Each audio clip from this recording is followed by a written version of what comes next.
Welcome back to AsArt with Nick and John. Today we're going to talk about potential visual effects nominees for the Oscars. Woo! It's art, and then maybe we'll mention some that should be on there and they're not. Who knows? We'll find out. So let's go down the list. Cats. John, do you think Cats is going to win? Meow. Yeah. So the big thing about, and remember, so the official list comes out tomorrow. This is just, I guess, the potential candidates.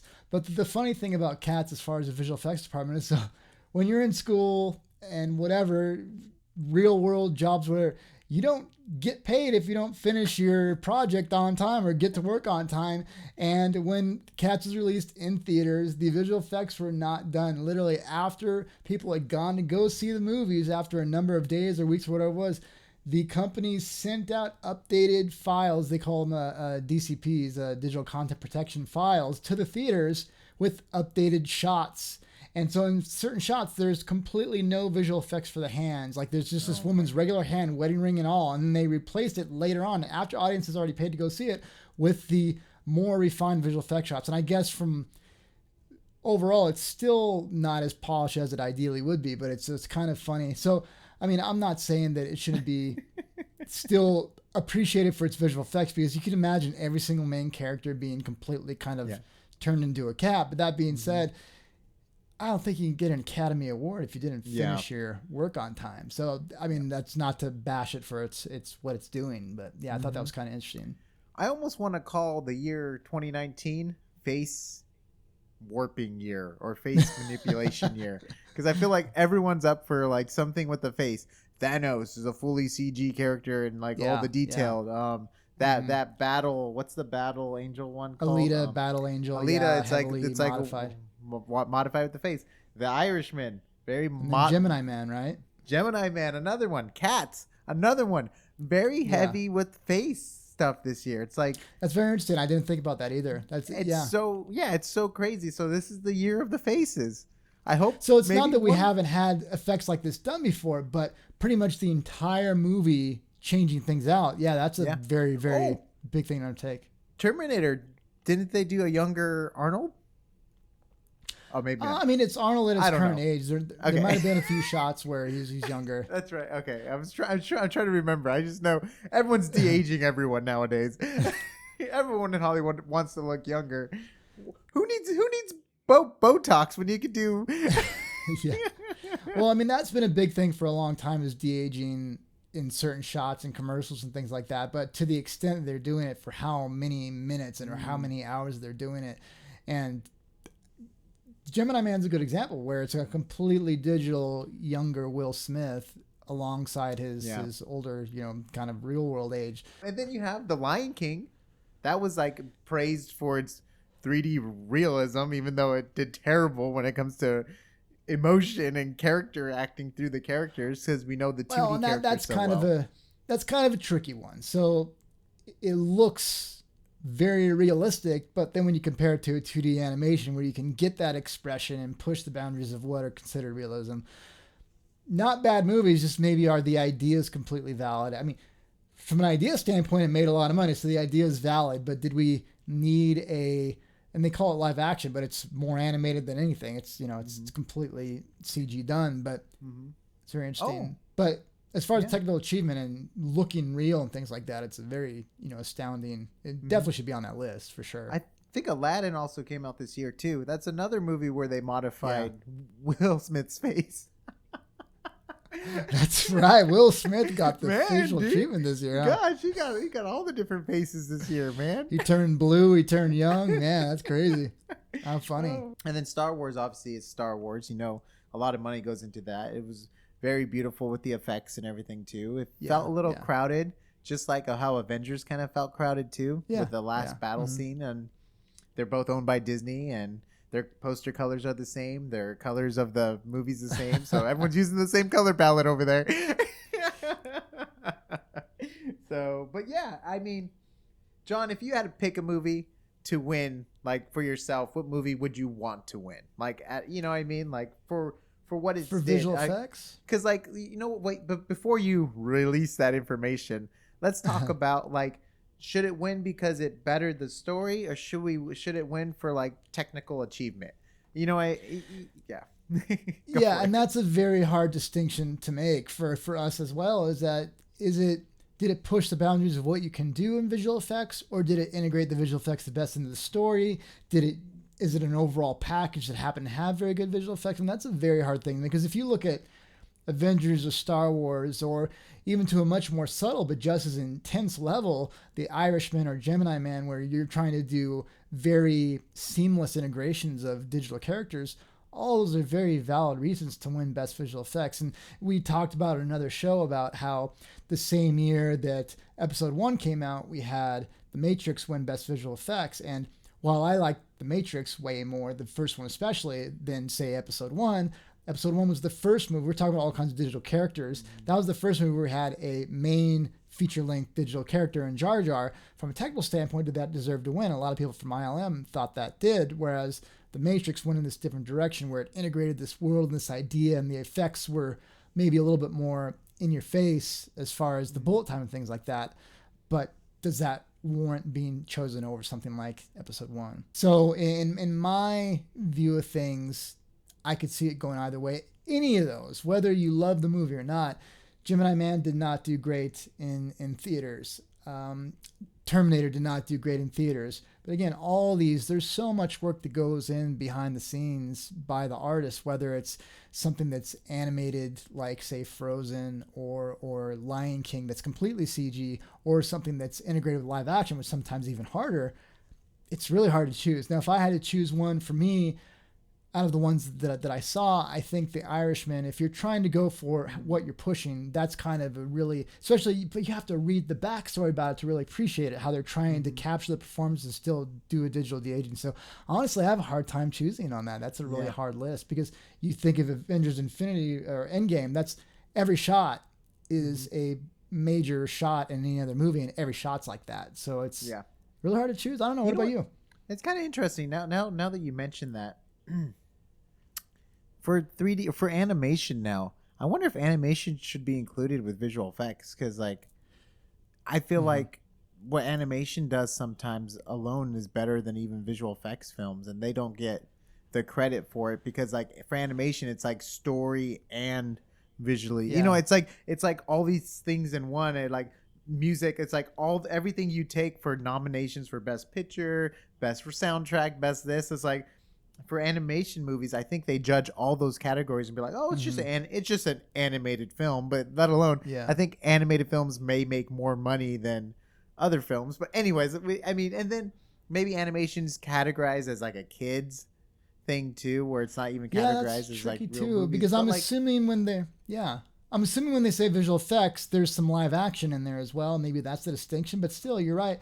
For an achievement in visual effects, it really depends on your definition, because it used to be special effects and visual effects separately, right? And they don't have that anymore, but they used to have that distinction.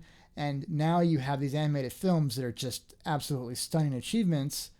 Should those be in the same category? I wouldn't mind seeing animations and visual effects in the same category, and then animations have its own thing as well, just because they're completely different in one way. But as far as technical achievement, depends on your definition of visual effects, really. Yeah, because I don't think it's fair, because like there's stuff that like Toy Story 4 was doing with camera work. It's just like it's so realistic in 3D. Yeah, and like the depth of field and stuff. It's like, man, that looks better than the stuff we're seeing in these visual effects films. You know what I mean? Like sometimes, especially because you see it next to like a real person and stuff. Sometimes you're just like, ooh, you know what I mean? Where like the animation stuff's like, man, that looks freaking great. Like when Wall-E started doing like camera movements and they made it look like actual camera and stuff, it's like, man, Pixar, this is insane. Like how good it looks and stuff. Yeah, yeah, and that's probably one of my favorite Pixar films. And obviously things have only gotten way better, and that's been out for a long, long time. But at the same time, like, where do you the whole idea of categories is kind of tricky.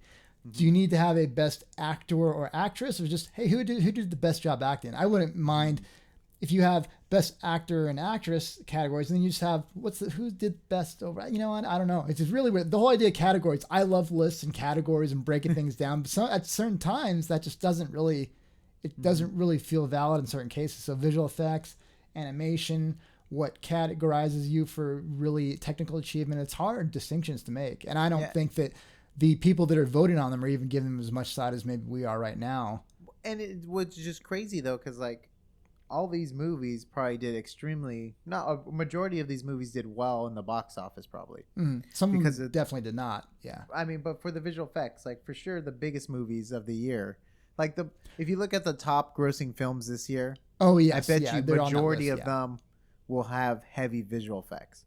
But like Yes, for sure. even if you're not even doing visual effects, like how many visual effects shots are in maybe Once Upon a Time in Hollywood just for making it look like older LA? You know what I mean? Like there's so much that we don't Yes, even see, very very heavy stuff. and Yeah. it may not even you may not even think about it because they're doing such a good job with the background and stuff. But you know, Mm-hmm. it's just like crazy. Like visual effects is so vital now to period pieces, which always wins Oscar pieces. Like Mm-hmm. 1917, you know, there's effects going on like Oh crazy in yes, that heavy. to Yeah. make it look like it is. And then any Mm-hmm. movie about World War II, the 60s, anything like that, they're doing whatever they can do to make it feel like it's the 60s now. Mm-hmm. It's not like, for instance, like is it like Dirty Dancing or you know, whereas like a movie that takes place in the 40s but it looks 80s.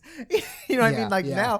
now it's like all the period pieces look like they take place in that time Mm-hmm. now, and it's because of all the visual effects. It's just so visual effects heavy, and it's just And so it is crazy. funny because I remember this is an older movie and it's a little bit more noticeable than what you're getting now. But I remember I was watching or listening to the commentary and the behind the scenes for Interview with the Vampire, which came out a long time ago. But they were talking about, yeah, versus the type of visual effects you would get, say, in big blockbuster popcorn type movies.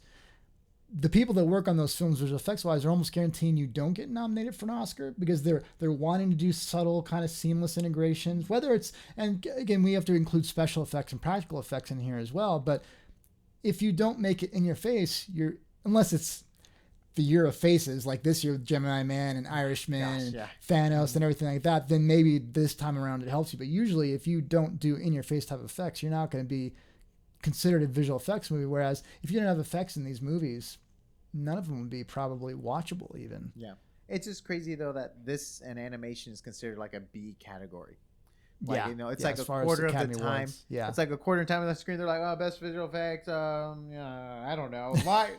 Lion King. Yeah, come up here. Yeah, yeah. Okay, get off the stage. And then it's like, oh, best actor. Let's take all the time to look at all the different Yeah, actors, all the yeah, beautiful yeah. people, because actors make the movies now. I mean, there are talented actors there, and we saw. Oh, in for sure. Once upon a time in Hollywood, it makes a difference being a good Yeah, actor. Irishman, So, everything. Yeah, but it's yeah. just like it's so crazy because like everything's so heavily visual effects based, and we're not even Well, like close to the tier of being like responsible for quality of films and stuff now, which is just crazy. well, it would be so maybe this is a kind of an odd example, but so the movie The Fountain, whether people saw it or not, it was a Darren Aronofsky film, very fascinating film as far as visual effects and use and everything like that.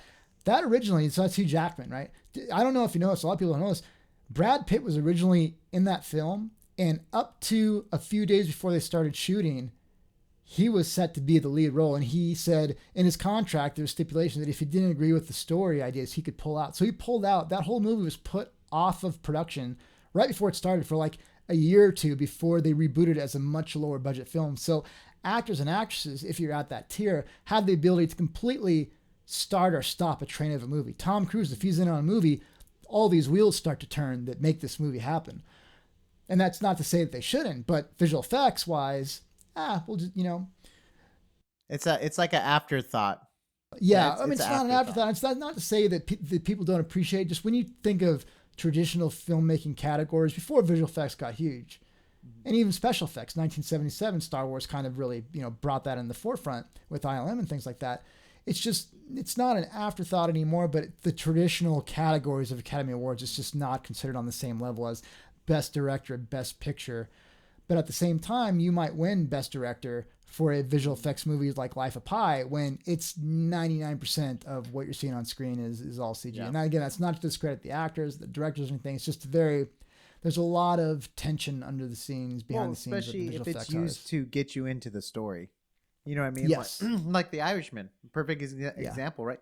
Like they're using visual effects to get you into the story with the actors and stuff like that. Because I mean, if they would have did makeup, it would not look the way it did. You know what I mean? Like, Yeah, yeah. You You know? wouldn't. Yeah. It would have been so confusing jumping around time periods and things like that if they weren't able to de-age them. That it wouldn't have worked from an editorial standpoint. But then again, if you didn't have those amazing actors and actresses, you wouldn't have had the performances to begin with. And again, we're not discarding the actors and actresses. Thanos, Josh Brolin, he's an amazing actor. If you didn't have him for the animation reference on scene doing the voice, it wouldn't be the same. But would Thanos be Thanos without the visual effects? No. So it's a very interesting. Can you imagine painting his face purple and doing like the chin and everything? Yeah, it would it would look like the Incredible Hulk, little right? on his little body, like because like Thanos is huge. You know what I mean? Yeah, Like in the visual effects, yeah. it would look like the Hulk show from way back when, where they had Lou Ferrigno, the bodybuilder, just painted green. But at least he was really buff, whereas Josh Brolin's a regular dude, actor, good fit, but so like not the like Rock, Thanos, the Rock would have to play Thanos.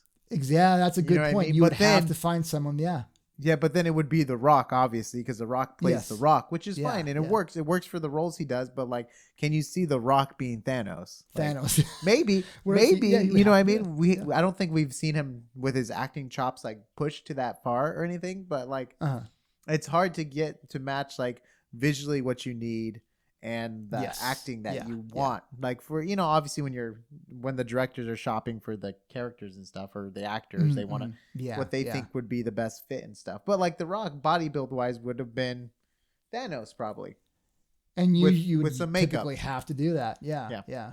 but it would is not funny to look think the about. same. It would No. not look the same at all. Even Those especially like Disney they movies. did so many close up shots on Thanos. Like, it was just like Yeah. look how great our visual effects is. Like, you know what I mean? Like they did like incredibly close up stuff, and it's just And we're getting kind of off track a little bit, but when you think of the biggest movies of the year as far as financial success, all are huge on visual effects. I don't think there's any way around it, because you have Endgame that broke the all-time global record for financial revenue or what it brought in. Then you have movies that are along the same lines, and all the Disney kind of type of movies, all those have so much visual effects in Star Wars that, especially like Force Awakens was praised for having so much practical effects, but if you didn't have the digital work afterwards, it still just wouldn't work. And that's not to take away from it, but it's just. Yeah, I mean, it's really cool because the balance between visual effects and practical effects is what makes, I think, visual effects and 3D animation great. You know what I mean? When you have that perfect balance, if it's too much of one or too much of the other, that's when I think you kind of feel off balance and stuff. But I'm kind of sad they don't have a dedicated special effects category anymore, where they give you credit just for doing, hey, you know what, you did a really good job in doing traditional type work. And they are seamlessly put together so much now that you can't really dedicate. But if something did go to the effort of doing practical stuff to a great extent, then it would be nice to have that recognized. But I don't know. You know what's interesting though? So but visual effects artists make all the money for movies. Because like if you really look back break it to down, it, like even Titanic, very visual effects heavy movie. Oh, you know what I yes, mean? yeah. Like There's no movie without that. Yeah. And I'm just saying, like, even if you go back like Lord of the Rings, visual effects heavy. All the Star Wars, like if you go to like the top grossing Avatar. movies ever, most of them. I mean, you may have like a Godfather or like some other like classic film, but majority of the highest grossing films of all time have heavy visual effects. Even going back to like Wizard of Oz with the whole color. I mean, that was like a technical thing at the time, and like made the money. And even Gone with the Wind, right? Wasn't there like a lot of technical stuff they did with film and color and other stuff at the time? And like if you look at the gross, like a lot of the top grossing movies ever that gets people to the box office that spend their money, and it's very interesting. I'm just curious, very interesting. If you had to pick one to win, which one would it be? Yeah, so if I had to choose it, and I can't separate story and effects, which is very difficult for me. I think out of all those, the movie that I enjoyed the most was probably The Irishman, because it was cool. I was wanting classic cinema, but that might be more of a best picture type of award. But you can't downplay Irishman, the role of the visual effects. I like it though. That. I mean, I would probably agree with you, but I gotta go with Cats. Oh, okay. I'm sorry. I have to go with Cats. I was kidding. And again, that's not to say there was a huge amount of work that goes. I'm just not that type of movie person, so that's, I don't know. I mean, that's tough because like any one of those are probably deserving. Yeah, Because that's if really you look at tough. the difficulty, even if we're giving it a hard time like Cats, that's Yeah. extremely difficult to do. I mean, that's so tough. I mean, it's one of those things like if Star Wars win, I'm cool with it. If Irishman wins, I'm cool with it. If Avengers win, I'm cool with it. I guess one of those three I would pick. I would be not surprised if Avengers won, just because it's the end of a huge phase of those Yeah. movies. Mhm. But that Yeah, being and I said, we guess- get movies like that so often with all the Marvel movies. Kind of hard. But nothing like highest grossing movie of all time. Yeah, that's true. Yeah. You know what I mean? But I mean, it's also because they like re-released it with like a special ending The credit extra scenes. stuff, Like, come yeah. on, that's cheating. Well, I mean, even if you look up to stuff to that point, aside from Avatar and Titanic, which are obviously James Cameron films, they re-released Star Wars in order to get that above E.T. And then E.T. had re-released itself to get it above Star Wars at Yeah, one it's point so many years ago. interesting. So there's a And lot then of Titanic re-releases in there. released in 3D. Oh, that's right. And I don't know how much extra revenue that got I don't got know, in there, but I spent time working on it. did you ever sit down and see that in 3D? Yes, I did. Was it pretty cool in 3D, the whole movie? We Did it add crushed to a it? lot of the shots. Oh, you had to Yeah. adjust the depth to it. Yeah, down. because I mean, because that film was shot cinematically. You know what I Yeah, mean? It's yeah. that's like, with, oh my gosh, dealing with the blurs and the bokehs too when they're Oh, it's but that was just very like difficult. with the rotor yeah. shapes and stuff, making sure the feathers right, because like it just I don't want to change my thought, but I forgot about that Alita Battle Angel movie because I feel like that came out early in the year, and so I didn't think about that, even though I didn't see that until a few months ago on Blu-ray. But that had very intense effects. The effects were very well integrated for the type of hype and what the technology they were doing in that. I wouldn't be surprised if that one as well. But I kind of like the idea of the Irishman and what they were trying to do with it. So I think that's still my pick. But that being said, Battle Angel was a very amazingly impressive done film as well. very Yeah, impressive. tech from a technology standpoint, very impressive. Yeah. So honestly, any of them, whether I was a fan of them or not, any of them would be good choices. Yeah. So let us know down in the comments below which one you would choose. I want to know. John really wants to know. Yeah. And John, I need someone to choose for me. He just exactly. Someone help John, please. You can listen to our podcast too, which is on Apple and Spotify. And if you go to asart.space, you'll find links to all of our stuff. We'll also leave some links to other visual effects reviews we've done. We did a breakdown on The Irishman you should check out, and we did a really cool breakdown on The Witcher. So Yeah. Yeah. And we are expecting probably Klaus to be in the running for animation. So if you guys want to check that out as well, really cool traditional 2D animated film. That's in the list of stuff we covered as well. see you next time.